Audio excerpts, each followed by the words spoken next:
नमस्कार, आपका अखबार के YouTube चैनल पर आपका स्वागत है। मैं हूं प्रदीप सिंह। महाराष्ट्र से हिंदू जागरण की आवाज़ उठी है। 29 जनवरी इसी साल 29 जनवरी को मुंबई में एक प्रदर्शन हुआ। बैनर था सकल हिंदू समाज।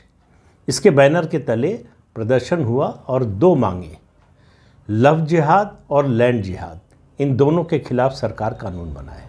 ये सरकार पर एक तरह का दबाव बनाने के लिए, जन भावना की अभिव्यक्ति के लिए, ये दोनों समस्याएं हैं, इनसे हिंदू समाज का जो नुकसान हो रहा है उसको रोकने के लिए। और इन दोनों पर मांग इसलिए हो रही है कानून बनाने की। सबसे ताज़ा जो मामला है वो श्रद्धा वालकर हत्याकांड का मामला है। उसके अलावा जिस तरह से सरकारी ज़मीनों पर लगातार मस्जिदें और मदरसे बन रहे हैं, उसको रोकने के लिए, यानी वक्फ बोर्ड के नाम पर, वक्फ के नाम पर जिस तरह से सरकारी और गैर सरकारी संपत्तियों को हड़पा जा रहा है, उन पर अवैध कब्जा किया जा रहा है, उसके खिलाफ कानून बनाने की मांग हो रही है। किसी के खिलाफ कुछ करने की, किसी को दबाने उठाने, इसकी कोई मांग नहीं हो रही है। लेकिन इससे परेशानी हो रही है और बहुत से लोगों को हो रही, सारे हिंदू विरोधियों को हो रही है।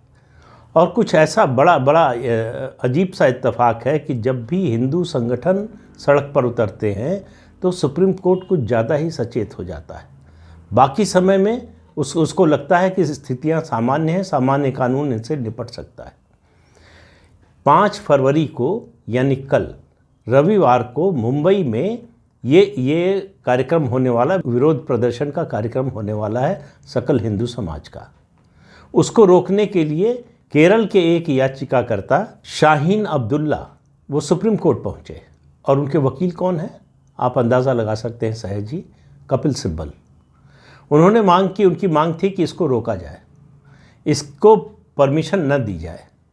महाराष्ट्र सरकार ने कहा, आश्वासन दिया, लिखित आश्वासन दिया, एफिडेविट दिया कि इस आश्वासन पर उनको परमिशन दी जा रही है कि वो इस आयोजन में कोई हेट स्पीच नहीं देंगे। उनके जो भी नेता कार्यकर्ता जो भी बोलेंगे वो हेट स्पीच का सहारा नहीं लेंगे। और उसके बाद कपिल सिब्बल की मांग पर जब सुप्रीम कोर्ट ने ये कहा कि सीआरपीसी के सेक्शन 151 के तहत कार्रवाई के लिए पुलिस तैयार रहे। अब सीआरपीसी का सेक्शन 151 क्या कहता है कि मजिस्ट्रेट की परमिशन के बिना, अरेस्ट वारंट के बिना आप गिरफ्तारी कर सकते हैं, पुलिस गिरफ्तारी कर सकती है अगर पुलिस अधिकारी को लगता है कि ये लोग हेट स्पीच का आयोजन करने वाले हैं या इस तरह का कोई आयोजन करने वाले। इस पर सख्त एतराज़ किया सॉलिसिटर जनरल ने। उन्होंने कहा कि राज्य सरकार के पास बहुत सारे कानून हैं, 151 ही क्यों, उसकी क्या ज़रूरत है। फिर उन्होंने याद दिलाया सुप्रीम कोर्ट को कि तहसीन पूनावाला के मामले में, उसमें फैसले में सुप्रीम कोर्ट ये तय कर चुका है कि हिंसा रोकने के लिए क्या क्या कदम उठाए जाने चाहिए। उसके बाद ये क्यों, और याचिकाकर्ता पर सवाल उठाया, ये जो है सेलेक्टिव क्यों हो रहा है। पहले उत्तराखंड में, फिर मध्य प्रदेश में, अब मुंबई में इस तरह के आयोजन को रोकने की कोशिश हो रही है। तो जो हिंदू समाज है उसमें एक जागृति आ रही है। ये लव जिहाद और लैंड जिहाद, लव जिहाद का मामला आपको याद होगा, ये लव जिहाद की टर्म और ये मुद्दा दोनों भारतीय जनता पार्टी, आरएसएस या विश्व हिंदू परिषद ने नहीं उठाए। ये मुद्दा उठा था केरल से। केरल में सीपीएम की सरकार थी, वीएस अच्युतानंदन उनके मुख्यमंत्री थे। उनकी सरकार ने कहा कि ऐसा हो रहा है। केरल हाई कोर्ट गए इसके खिलाफ। केरल हाई कोर्ट ने आदेश दिया सरकार को कानून बनाइए। और इस तरह के, और शिकायत किसकी आई थी, वहाँ के क्रिश्चियन समाज से, ईसाई समाज से, कि उनकी लड़कियों को जो है बरगला कर जो है उनका धर्म परिवर्तन कराया जा रहा है, उनसे जबरन शादी की जा रही है। और यही वीएचपी के लोगों का कहना है कि एक पूरा इकोसिस्टम, एक पूरी जैसे कोई इंस्टीट्यूशन जैसा तैयार हो गया है जो ब्रेन वॉश करता है।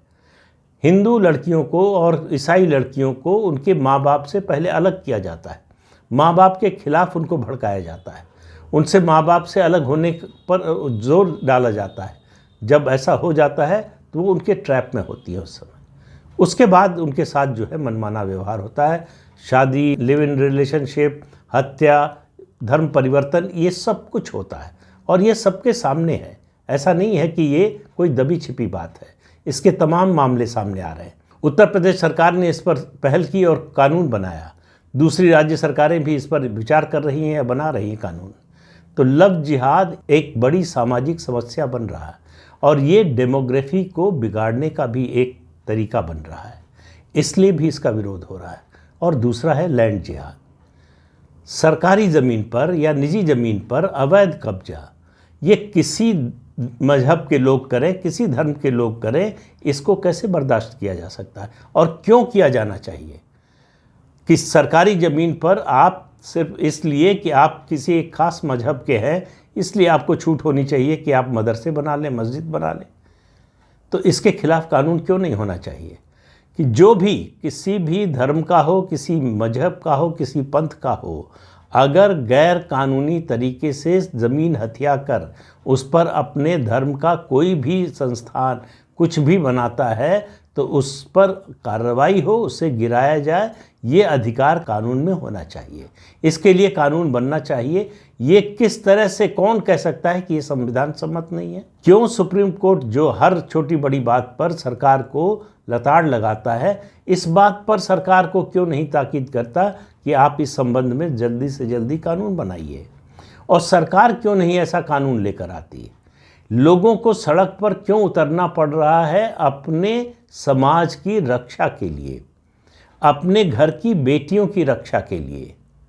और इसके अलावा इनकी एक और मांग है कि जितने लव जिहाद के मामले हैं उनको फास्ट ट्रैक कोर्ट में चलाया जाए, उनका फैसला जल्दी से जल्दी हो। जो मुंबई में विरोध प्रदर्शन हो रहा है उसमें ये भी कहा जा रहा है कि अगर इस संबंध में जल्दी कोई कदम न उठाए गए तो मुंबई की सुरक्षा खतरे में पड़ जाएगी। 1992 में देखा है सबने, उसके बाद भी देखा है।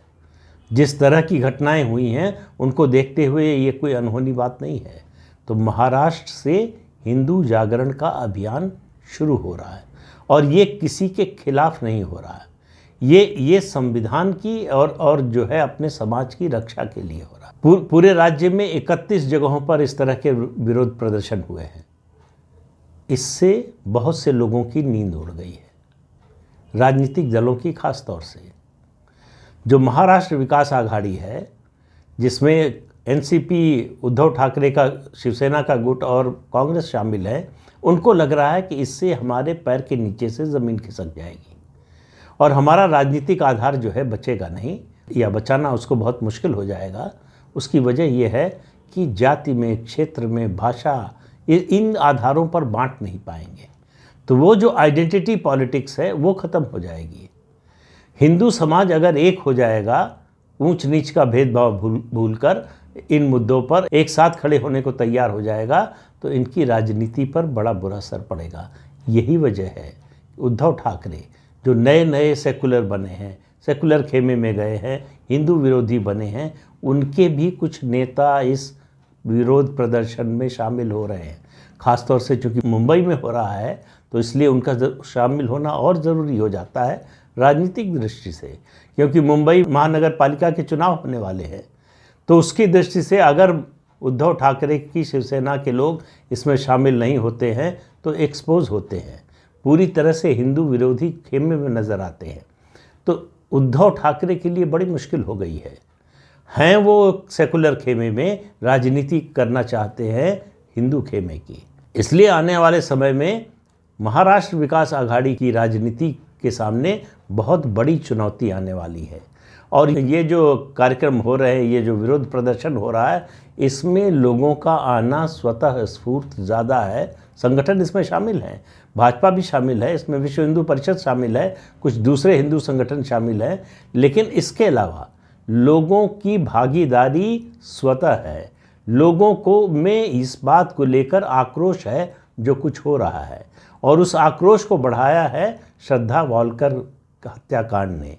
जिस तरह से वो कांड के सारे मामले खुलकर सामने आ रहे हैं, जो गतिविधियां हुई, जो कुछ हुआ श्रद्धा वालकर के साथ, उसको लेकर लोगों में बहुत नाराज़गी है, बहुत गुस्सा है। अब सुप्रीम कोर्ट में जब ये मामला आया, सुप्रीम कोर्ट ने इस शर्त पर इजाज़त दी है कि जो महाराष्ट्र सरकार ने अंडरटेकिंग दी है उसका पालन किया जाएगा। और महाराष्ट्र सरकार जो आयोजन करता है उनसे इसका पालन करवाएगी। लेकिन सॉलिसिटर जनरल तुषार मेहता ने सवाल किया सुप्रीम कोर्ट से। फिर उसी बात को उन्होंने दोहराया तहसीन पूनावाला मामले की कि आप जब एक बार तय कर चुके हैं तो फिर बार बार हर कार्यक्रम के लिए इजाज़त देने का एक संवैधानिक कोड को, एक कॉन्स्टिट्यूशनल कोड को आप एक ऐसे दफ्तर में क्यों बदलना चाहते हैं जो रैली के लिए परमिशन देने का काम करता हो। ये सुप्रीम कोर्ट का काम नहीं है कि रैली के लिए परमिशन मिले नहीं मिले। सुप्रीम कोर्ट का काम सिर्फ इतना है ये सुनिश्चित करना कि संविधान और कानून व्यवस्था का पालन हो रहा है या नहीं। अगर नहीं हो रहा है तो इसके लिए राज्य सरकार जिम्मेदार है, उसको जवाबदेह ठहराए। लेकिन हर मामले में और किस तरह के लोग आ रहे हैं। केरल के व्यक्ति का मुंबई में हो रहे विरोध प्रदर्शन से, एक दो कानून बनाने की मांग को लेकर हो रहे विरोध प्रदर्शन से आखिर क्या नाता है? क्यों बार बार कपिल सिब्बल ही हिंदू विरोधी मामलों में दूसरे पक्ष के वकील नज़र आते हैं? तो ये पूरा इकोसिस्टम को समझिए। जहाँ भी हिंदू उठने जागने की कोशिश करेगा, जहाँ भी हिंदू हित की बात होगी, वहाँ ये इकोसिस्टम सक्रिय हो जाता है। उसके लिए सबसे ज़्यादा इस्तेमाल करता है सुप्रीम कोर्ट का, और सुप्रीम कोर्ट जो है सहर्ष इसके लिए तैयार हो जाता है। सुप्रीम कोर्ट को इस बात पर विचार करना चाहिए कि क्या ये उसका काम है कि रैलियों की, धरने की, प्रदर्शन की परमिशन देने का पत्र वो जारी करेंगे। आखिर सुप्रीम कोर्ट के पास इतना समय कैसे आ जाता है? इतने लंबित मामले हैं, इतने महत्वपूर्ण मामले हैं, गंभीर मामले हैं, उनको छोड़कर अगर आप इस तरह के मामलों पर समय लगाते हैं तो इसका मतलब है कि बाकी लोगों के साथ अन्याय हो रहा है। जो बरसों से लंबित केस हैं जिनके, उनके साथ अन्याय हो रहा है। लेकिन एक बात मानकर चलिए कि जो कुछ महाराष्ट्र में हो रहा है वो महाराष्ट्र तक सीमित नहीं रहने वाला है। उसका संदेश जो है वो देश के दूसरे राज्यों तक पहुंचेगा। और ये दो मुद्दे, लैंड जिहाद और लव जिहाद, ये आने वाले लोकसभा चुनाव के बड़े मुद्दे होंगे। तो सरकार को इस बारे में तैयारी कर लेना चाहिए इसका जवाब देने के लिए। अगर सरकार 2024 तक इन दोनों मुद्दों पर कानून नहीं बनाती है, क्योंकि किसी भी सरकार के लिए इस तरह का कदम उठाना उसके लिए आसानी हो जाती है अगर जन समर्थन उसके साथ हो। ये विरोध प्रदर्शन, ये आंदोलन ये बता रहे हैं कि जन समर्थन सरकार के साथ है। सरकार अगर इस संबंध में कानून बनाएगी तो लोग उसका समर्थन करने को तैयार हैं, नहीं तो अपना फैसला लेने के लिए भी लोग स्वतंत्र हैं।